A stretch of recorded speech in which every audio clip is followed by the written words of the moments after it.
ጤና ይስጥልን የአሻም ተከታታዮች ለዛሬ ለተማክሰኞ ግንቦት 5 2017 ዓ.ም ያጠናቀርናቸው የአሻም የምሽት ዜናዎቻችን የሚያልፉበት ሰዓት ላይ ደርሰናል። አስቀድመን ርዕሰ ጉዳዮቹን እንጠቁማችሁ። የኢትዮ ቻይና ሺንጂያንግ ግዛት የቢዝነስ ትብብር ኮንፈረንስ በዛሬው ዕለት በአዲስ አበባ ተካሄደ። በቀጣይ ዓመት ከፍተኛ በጀት ለመመደብ በዝግጅት ላይ መሆኑን የጤና ሚኒስቴር አስታወቀ። ኢትዮጵያ ለነዳጅ ግዢ ከ6 ቢሊዮን ዶላር ያላነሰ ገንዘብ ወጪ እንደምታወጣ ተጠቆመ። ወንጀልን ለመከላከልና የሕግ የበላይነትን ለማስፈን ፖሊስ ለሚከፍለው ውድ የሕይወት ዋጋ እውቅና እንዲሰጠው ተጠየቀ። በሊቢያ ዋና ትሪፖሊ ከፍተኛ የፖለቲካ መሪ መሞታቸውን ተከትሎ ከፍተኛ ግጭት መቀስቀሱ ተነገረ። እስራኤል በጋዛ የጣለችው የእርዳታ እገዳ በዚህ ከቀጠለ 2.1 ሚሊዮን ሰዎች ለከፋ ረሃብ ሊጋለጡ እንደሚችል ተገለጸ። አስቀድመን ያስተዋወቅናችሁን ርዕሰ ጉዳዮች ጨምሮ የቢዝነስና ምጣኔ ሀብት እንዲሁም የስፖርት ዘገባዎችን አካተን ይዘናል። የዕለቱ ተረኛ አሳላፊ አዲስ እንግዳ ሰው ነኝ። ወደ ዜናዎቹ እናልፋለን። አብራችሁን ቆዩ።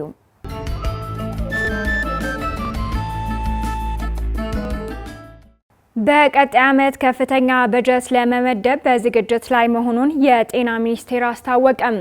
የጤና ሚኒስትር ዶክተር መቅደስ ዳባ በትላንትናው ዕለት ለመንግስት ቅርበት ላለው መገናኛ ብዙሃን በሰጡት ቃለ መጠይቅ ለጤናው ዘርፍ በየዓመቱ የሚመደበው በጀት በዓመት እየጨመረ መምጣቱን ሲናገሩ ተደምጧል።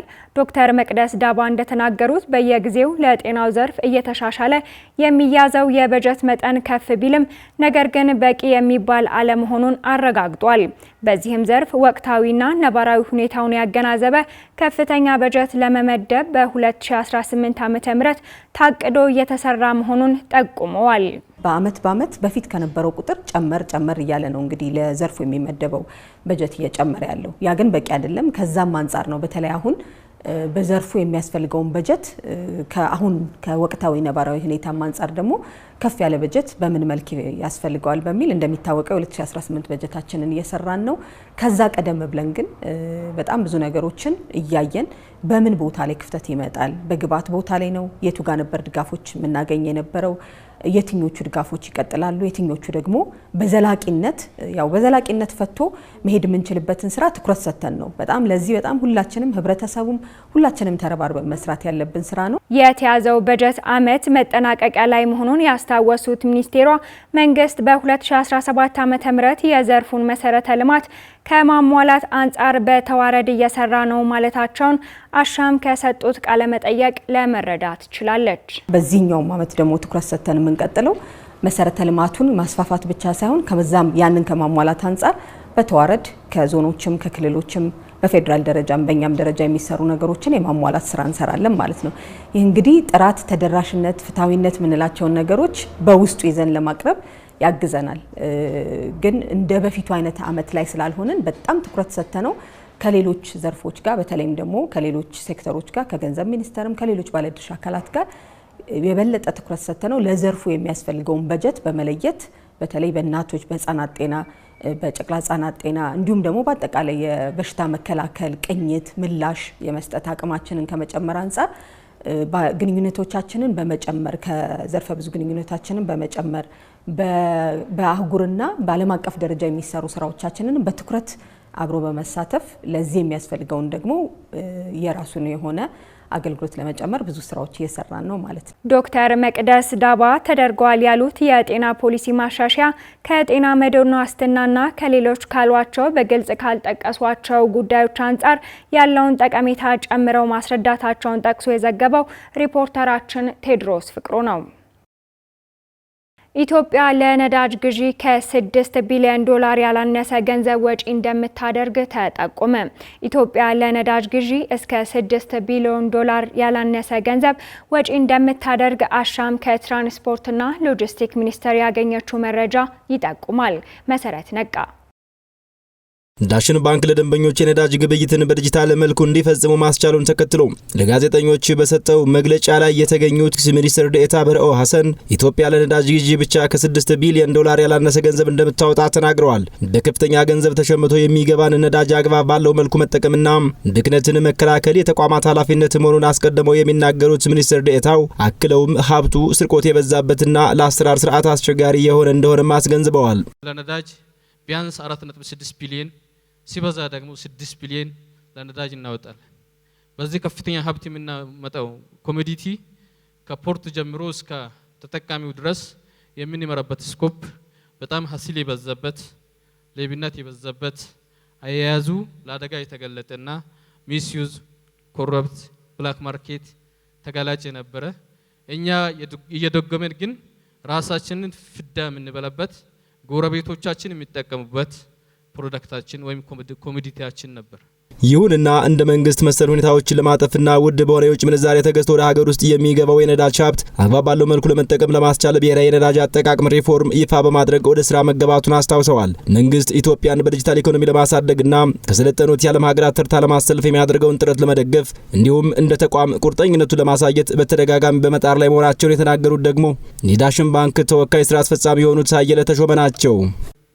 መንግስት ሀገራችንን በዲጂታል ኢኮኖሚ ለማሳደግና ከሰለጠነው ዓለም ተርታ በኩል እንድትቆም ለማድረግ የጀመረውን ጉዞ ዳሽን ባንክ ለማገዝ ያለውን ቁርጠኝነት በተደጋጋሚ ያሳየ ሲሆን የዚህ መልካም ተግባር መገለጫ የሆነውና ዘርፈ ብዙ አገልግሎት በመስጠት ለፋይናንስ ኢንዱስትሪው ቀዳሚ የሆነውን ዳሽን ሱፐር አፕ የዲጂታል መተግበሪያ በማስተዋወቅ ወደ ገበያ ከገባ አንስቶ እስካሁን 3 የስኬት ወራቶችን አስቆጥሯል። ዛሬ በይፋ የሚመረቀው የነዳጅ ግብይት ማሳለጫ ንዑስ መተግበሪያም በዚሁ የዳሽን ሱፐር አፕ ቋት ውስጥ የሚጠቃለል መከወኛ ነው። ተወካይ ስራ አስፈጻሚው አክለውም ባንኩ ባበለጸገው ዳሽን ባንክ ሱፐር አፕ አማካኝነት ገዥና ሻጭን ብሎም አገልግሎት የሚሰጡና የሚቀበሉ የባንኩ ደንበኞችን በትጋት በማገልገል ላይ ስለመሆኑ አንስተዋል። ባንኩ መተግበሪያው በውስጡ ባቀፋቸው ንዑስ መተግበሪያ አማካኝነት በተለይም በነዳጅና ሎጂስቲክስ ሚኒስቴር አማካኝነት የበለጸገውን መተግበሪያ በማካተት ለአገልግሎት ማቅረቡንም በታላቅ ደስታ ገልጿል። ባንካችን ዘርፈ ብዙ አገልግሎት የሚሰጠው ንዑሳን መተግበሪያዎችን በአንድ እቅፍ አሳፍሮ ገዥና ሻጭን አገልግሎት ሰጪና አገልግሎት ተቀባይ ደንበኞቻችንን እጅግ በቀለለ ሁኔታ በእጃቸው መዳፍ ባሉ ስልኮቻቸው አማካኝነት በማገናኘት የሚፈልጉትን ንግድ ከደቂቃዎች ባጠረ ጊዜ ለማከናወን እንዲረዳቸው የሚያስችለው አዲሱ የዳሽን ሱፐር አፕ መተግበሪያ በውስጡ ካቀፋቸው ንዑሳን መተግበሪያዎች ውስጥ የነዳጅ አቅራቢና ሸማች የደንበኞችን ግብይት ለማቀላጠፍ እንዲረዳ የነዳጅ ግብያትን ተደራሽነት ለማስፋፋት በትራንስፖርትና ሎጂስቲክ ሚኒስቴር አማካኝነት የበለጸገውን የተማከለ የነዳጅ መተግበሪያ በዳሽን ሱፐር አፕ በማካተት ዛሬ ለአገልግሎቱ ተጠቃሚዎች ስናቀርብ ከፍ ያለ ደስታ ይሰማናል። ሀገር አቀፍ የነዳጅ ግብይት ሪፎርሙ ከተጀመረ ዓመታት ማለፋቸውን በማስታወስ ማብራሪያቸውን የሰጡት ደግሞ ሚኒስትር ዴኤታው በርኦ ሐሰን ናቸው። ሚኒስትር ዴኤታው አክለውም መንግስት የነዳጅ ግብይት ሂደቱ በዲጂታል መልኩ እንዲፈጸም መመሪያ ማውረዱን ተከትሎ ባንኩ ለደንበኞቹ መሰል አገልግሎት ማቅረቡ እንደ ተቋም የመንግስትን መመሪያ ለመተግበሩ ማሳያ ነው ብለዋል። ሚኒስቴር መስሪያ ቤቱ ያስቀመጣቸው ስትራቴጂክ ነጥቦችና ግቦች ያለ ግሉ ሴክተር የሚሳኩ ባለመሆናቸው ዳሽን ባንክ ለክፍያ ስርዓቱ ይፋ ያደረገው ንዑስ መተግበሪያ የሚኒስትሩን ተልእኮ ለግብ የሚያበቃ ነው ብለዋል። ሁሉንም ፋይናንሻል ተቋማትን መስፈርቱን ያሟሉትን ወደ አፑ በማስገባት ወደ ዲጂታል ትራንዛክሽን እንዲገቡ ማድረግ እንዲሁም ደግሞ ፊንቴክ ተቋማትን ወደዚህ በማስገባት በየትኛውም ጫፍ የኢትዮጵያ ክፍል ውስጥ ምንም አይነት አንዲትም ሊትር በማኑዋል ትራንዛክሽን ውስጥ እንዳያልፍ ኮሚትድ ሆነን እየሰራን እንገኛለን። ዳሽን ባንክ ይህን ጉዞ በመቀላቀሉ ባለው አቅሙ ባለው በተራማጅ አስተሳሰቡና ፕሮአክቲቭ በሆነ በቢዝነስ አውድ ያለው ልምድ ተጠቅሞ ይህን ውጥናችንን ከዳር እንድናደርስ ተጨማሪ አቅም ትክክለኛ ፓርትነር እንዳገኘን ይሰማናል። እንኳን ደስ ያላችሁ ለማለት እፈልጋለሁ። በመጨረሻም ሚኒስቴር መስሪያ ቤቱ የሚመራው የነዳጅ ማዕቀፉን ብቻ እንዳልሆነ አስቀድመው እያደገ ያለን ኢኮኖሚና በቁጥር ሰፊ የሆነን ሕዝብ ጭምር መሆኑን አስታውሰዋል። በሂደቱም ተወዳዳሪ የሆነን የሎጂስቲክስ ስርዓትን ለማድረግ በትጋት ላይ መሆናቸውን አክለዋል። ወንጀልን ለመከላከልና የሕግ የበላይነትን ለማስፈን ፖሊስ ለሚከፍለው ውድ የህይወት ዋጋ እውቅና እንዲሰጠው ተጠየቀ። ይህንን ያለው የኢፌዴሪ የሕዝብ ተወካዮች ምክር ቤት የሕግና ፍትህ ጉዳዮች ቋሚ ኮሚቴ የኢትዮጵያ ፌዴራል ፖሊስ የ2017 በጀት ዓመት የ9 ወር እቅድ አፈጻጸሙን በገመገመበት ወቅት ነው። የፌዴራል ፖሊስ ኮሚሽን በበኩሉ በአዲስ አበባና በመላው ሀገሪቱ ያሉ 613 ከፍተኛ የመሰረተ ልማትና የፌዴራል ተቋማት ላይ ጥቃት እንዳይፈጸም በቂ የሰው ኃይል በመመደብና የ24 ሰዓት ጥበቃ በማድረግ ደህንነታቸውን የማረጋገጥ ስራ እየሰራሁ ነው ብሏል። የኢትዮጵያ ፌዴራል ፖሊስ ኮሚሽን ወንጀልን የመከላከልና ሕግን የማስከበር አቅሙን በማሳደግ የወንጀል ስጋት እንዲቀንስ ማስቻሉን የገለጸው በሕዝብ ተወካዮች ምክር ቤት የሕግና ፍትህ ጉዳዮች ቋሚ ኮሚቴ ይህ ውጤት እንዲመዘገብ ኮሚሽኑ የወሰዳቸው በርካታ ተግባራት መኖራቸውንም አመላክቷል። ኮሚሽኑ የተለያዩ ሀገር አቀፍና ዓለም አቀፍ ስብሰባዎች፣ ኮንፈረንሶች ብሎም የህዝባዊና ሃይማኖታዊ በዓላትን በሰላም ተከብረው እንዲጠናቀቁ በመቆጣጠር ረገድ የሰራቸው ስራዎች አበረታች በመሆናቸው ተጠናክረው መቀጠል አለባቸው ያለው ቋሚ ኮሚቴው የኮሚሽኑን የ2017 በጀት ዓመት የ9 ወር እቅድ አፈጻጸም ሪፖርትን ገምግሟል። በግምገማው ከጊዜ ወደ ጊዜ ግጭቶች እየቀነሱ ለመምጣታቸው የኮሚሽኑ አስተዋጽኦ ከፍተኛ መሆኑ ተመላክቶ በዚህም ወንጀልን ለመከላከልና የህግ የበላይነትን ለማስፈን የፖሊስ ኃይሉ ለህዝብ ሲል ለሚከፍለው ውድ ህይወቱ እውቅና ሊሰጥ እንደሚገባ ነው የተነሳው። የህግና ፍትህ ጉዳዮች ቋሚ ኮሚቴ ምክትል ሰብሳቢ ኢሳ ቦሩ በንግግራቸው የተቋምን ስራ ውጤታማ የሚያደርጉ የተለያዩ መመሪያዎች እንዲጸድቁ የተሰሩ ስራዎች መበረታታት አለባቸው ሲሉ ለአብነትም የጀግኖች ማዕከል የቀድሞ ፖሊስ አባላትና የኢትዮጵያ ፌዴራል ፖሊስ አባላት መተዳደሪያና የመሳሰሉ መመሪያዎችን ጠቅሰው በቴክኖሎጂ የታገዘ ዘመናዊ የፖሊስ ተቋም ከመፍጠር አንጻርም የተጀመሩ ስራዎች የተሻሉ ናቸው ብለዋል። የኢፌዴሪ ሕዝብ ተወካዮች ምክር ቤት የህግና ፍትህ ጉዳዮች ቋሚ ኮሚቴ ምክትል ሰብሳቢ አሁን ላይ እመን አትመን ተብሎ በምርመራ ወቅት ቶርች የሚደረግ የወንጀል ተጠርጣሪ የለም። ይህንንም በአካል ለመገምገም ሞክረናል፣ አንድም አላገኘንም ነው ያሉት። በተመሳሳይ የኬላዎችና የትራፊክ ፍሰት መቆጣጠርን በተመለከተ የተሰሩ ስራዎች ለወንጀል ምርመራ አጋዥ መሆናቸውን ጠቁመዋል። ምክትል ሰብሳቢው አክለውም በወንጀል መከላከል ብዙ ስራዎች የተሰሩ ቢሆንም አሁንም በጸረ ሰላም ኃይሎች በሰላማዊ ዜጎች ላይ ወንጀሎች እየተፈጸሙ በመሆናቸው ወንጀልን ለመከላከልና የወንጀል ስጋትን ለመቀነስ የፖሊስ ኃይሉ ከሚመለከታቸው አካላት ጋር በመሆን የተጀመረውን ህግ የማስከበር ስራ ይበልጥ አጠናክሮ መስራት እንዳለበት አስገንዝበዋል። ህገወጥ የሰዎች ዝውውርን በተመለከተ ኮሚሽኑ አስቀድሞ መከላከል ላይ በትኩረት መስራት እንዳለበትና ከአቃቢ ህግና ከፍትህ ሚኒስቴር ጋር የበለጠ ቅንጅት በመፍጠር በጋራ መስራት እንዳለበትም ነው ምክትል ሰብሳቢው ያስገነዘቡት። በመጨረሻም የኮሚሽኑ የበጀት አፈጻጸም 65 በመቶ ብቻ በመሆኑ በቀጣይ ሊታይ ይገባልም ብለዋል። የኢትዮጵያ ፌዴራል ፖሊስ ኮሚሽን ኮሚሽነር ጀነራል ደመላሽ ገብረ ሚካኤል ኮሚሽኑ ሪፎርም ሲያደርግ የፖሊስ መሰረታዊ ችግሮች ምን እንደሆኑ በዩኒቨርሲቲ ምሁራን ጥናት እየተደረገና እስከ ታች ያለው አባል ተወያይቶ ሁሉም ባለቤትነት ወስዶ መተግበር ያስቻለ ነው ብለዋል። በአዲስ አበባና በመላው ሀገሪቱ ያሉ 613 ከፍተኛ የመሰረተ ልማትና የፌዴራል ተቋማት ላይ ጸረ ሰላም ኃይሎች ማንኛውንም አይነት ጥቃት እንዳያደርሱ በቂ የሰው ኃይል በመመደብና የ24 ሰዓት ጥበቃ በማድረግ ደህንነታቸውን የማረጋገጥ ስራ እየሰራ መሆኑንም ኮሚሽነሩ ገልጸዋል። ኮሚሽነሩ ጸረ ሰላም ኃይሎች በሰላማዊ ዜጎች ላይ ሊያደርሱ የሚችሉትን በርካታ ጉዳቶችን በመከላከልና በጸረ ሰላም ኃይሎች ላይ ህጋዊ እርምጃ በመውሰድ የዜጎችን ደህንነት የማስጠበቅና የማረጋገጥ ተግባራትን ማከናወናቸውንም አብራርተዋል።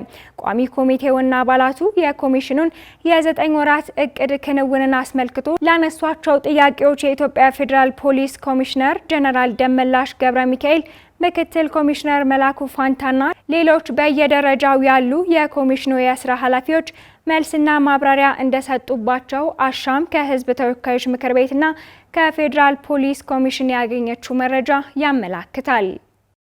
በትግራይ ክልል ከ870 ሺህ በላይ ለሚሆኑ ህጻናት የኩፍኝ በሽታ ክትባት እንደሚሰጥ ተመላከተ። እነዚህ ህጻናት ማግኘት ያለባቸው የሕክምና አገልግሎትም እንዲያገኙ እንደሚደረግ የትግራይ ክልል ጤና ቢሮ ኃላፊ ዶክተር አማኑኤል ኃይሉ በሰጡት መግለጫ ተናግረዋል። መሐመድ ንጉስ አብዱ ተጨማሪ አለው። ከ9 ወር እስከ 5 ዓመት ያሉ ህጻናት ከግንቦት 6 ጀምሮ ለተከታታይ 10 ቀናት በ84 ወረዳዎች በሚገኙ ጤና ጣቢያዎች የኩፍኝ ክትባት እንደሚሰጥ የትግራይ ጤና ቢሮ ኃላፊ ዶክተር አማኑኤል ኃይለ ተናግረዋል። ኃላፊው በክልሉ ለሚንቀሳቀሱ ሚዲያዎች በሰጡት ማብራሪያ ከ870 ሺህ በላይ ለሚሆኑ ህጻናት ክትባቱ ለመስጠት እንደታቀደም ተናግረዋል። በጠቅላላ ለ873,770 አጠቃላይ ለ873,772 ህጻናት ለሚሆኑና እድሜያቸውም ከ9 ወር እስከ 5 ዓመት ያሉ ህጻናትን ነው ይህ ክትባት ለመስጠት ያቀደው። አስፈላጊ የሆኑ ስልጠናዎች ሁሉ በየአካባቢው ሰጥተናል። ይህ ክትባት የሚሰጠውን በተመረጡ ወረዳዎችና ቀበሌዎች ይሆናል። 422 ክትባት መስጫ ቦታዎች አዘጋጅተናል። ይህ ዘመቻም ግንቦት 6 ተጀምሮ እስከ ግንቦት 15 ቀን ለ10 ቀናት የሚቆይ ይሆናል። 6 ይጀምር ሳዕ ግንቦት 15 ለ10 መዓልትታት እዩ ክጸንሕ ማለት እዩ።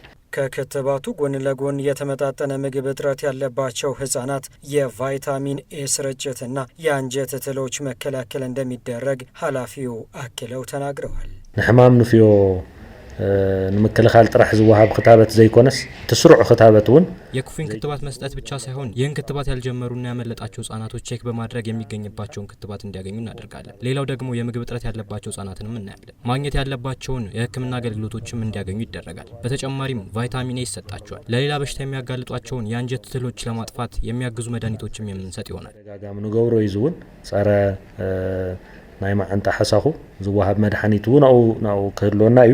የክትባት ዘመቻው የተሳካ እንዲሆን ሁሉም የህብረተሰብ ክፍሎችና የሚመለከታቸው አካላት ተባባሪ እንዲሆኑም ጥሪ መቅረቡም ተመላክቷል።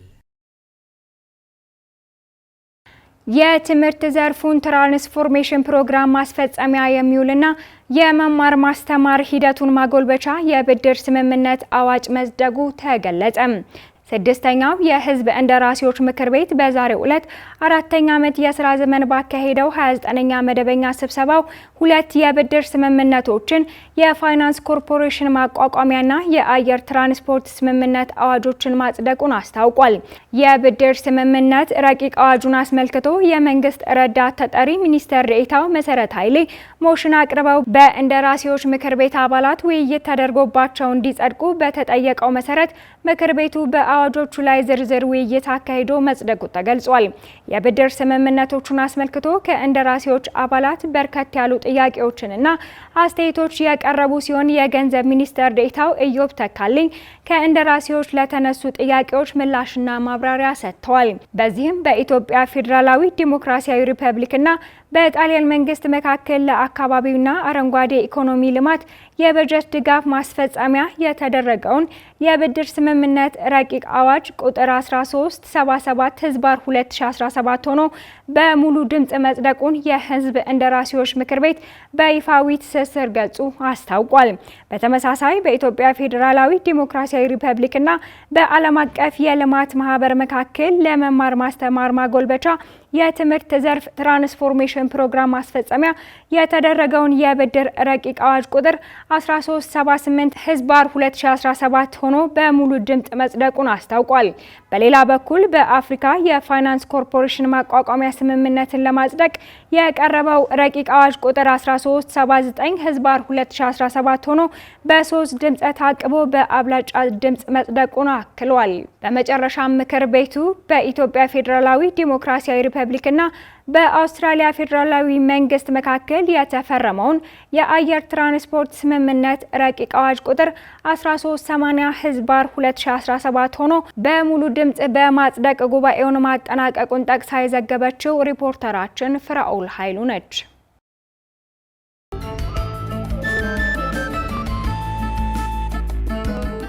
የዕለተ ማክሰኞ ዜናዎች ከመጠናቀቃቸው በፊት ርዕሰ ጉዳዮቹን እናስታውሳችሁ። የኢትዮ ቻይና ሺንጂያንግ ግዛት የቢዝነስ ትብብር ኮንፈረንስ በዛሬው ዕለት በአዲስ አበባ ተካሄደ። በቀጣይ ዓመት ከፍተኛ በጀት ለመመደብ በዝግጅት ላይ መሆኑን የጤና ሚኒስቴር አስታወቀ። ኢትዮጵያ ለነዳጅ ግዢ ከ6 ቢሊዮን ዶላር ያላነሰ ገንዘብ ወጪ እንደምታወጣ ተጠቆመ። ወንጀልን ለመከላከልና የሕግ የበላይነትን ለማስፈን ፖሊስ ለሚከፍለው ውድ የህይወት ዋጋ እውቅና እንዲሰጠው ተጠየቀ። በሊቢያ ዋና ትሪፖሊ ከፍተኛ የፖለቲካ መሪ መሞታቸውን ተከትሎ ከፍተኛ ግጭት መቀስቀሱ ተነገረ። እስራኤል በጋዛ የጣለችው የእርዳታ እገዳ በዚህ ከቀጠለ 2.1 ሚሊዮን ሰዎች ለከፋ ረሃብ ሊጋለጡ እንደሚችል ተገለጸ። ለዛሬ ዕለተ ማክሰኞ ግንቦት 5 2017 ዓ.ም ያጠናቀርንላችሁ የምሽት ዜናዎቻችን ቀደም ሲል የተከታተላችኋቸውን ይመስሉ ነበር። አብራችሁን ስለቆያችሁ ያመሰገንን። የዕለቱ ተረኛ አሳላፊ አዲስ እንግዳ ሰው ነበርኩኝ። ከአሻም ቴሌቪዥን የሚተላለፉ አዳዲስና ወቅታዊ መረጃዎቻችንን ለማግኘት ሁሉንም የማህበራዊ ትስስር ገጾቻችንን ማለትም ፌስቡክ፣ ዩቲዩብ፣ ቲክቶክ እና ቴሌግራም ላይክ፣ ፎሎ፣ ሼር በማድረግ ማግኘት እንደምትችሉ እየጠቆምን የዛሬውን አበቃን። አሻም ነውላችን።